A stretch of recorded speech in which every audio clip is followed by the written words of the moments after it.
Hello again, everyone. This is your March 2024 America 250 Minute.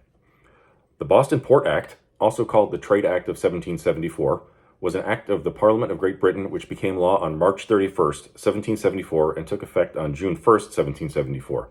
It was the first of 5 measures, variously called the Intolerable Acts, the Punitive Acts, or the Coercive Acts, that were enacted during the spring of 1774 to punish Boston for the December 16th, 1773 Boston Tea Party. King George III's speech of March 7, 1774, charged the colonists with attempting to injure British commerce and subvert the Constitution.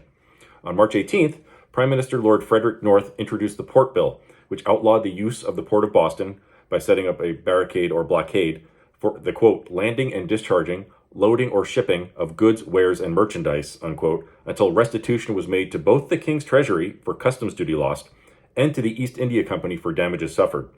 In other words, it closed Boston Port to all civilian ships, no matter what business the ship had.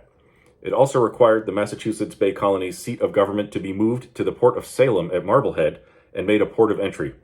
Individuals violating the act could be fined and have their ships and all cargo seized. The act was to take effect on June 1st.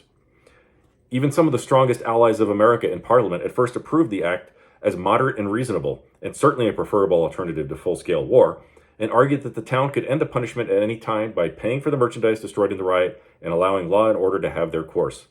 The Whig opposition soon collected itself, however, and the bill was fought in the House of Commons by such defenders of colonial rights as Edmund Burke, Thomas Pownall, Isaac Barr, who had actually coined the term Sons of Liberty during a speech in 1765, and others.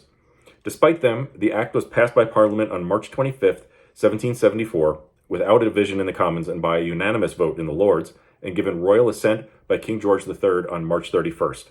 They would soon learn that Boston had friends throughout the colonies and would not be as isolated and helpless as the Crown had hoped. Thank you, and I will see you next month with another edition.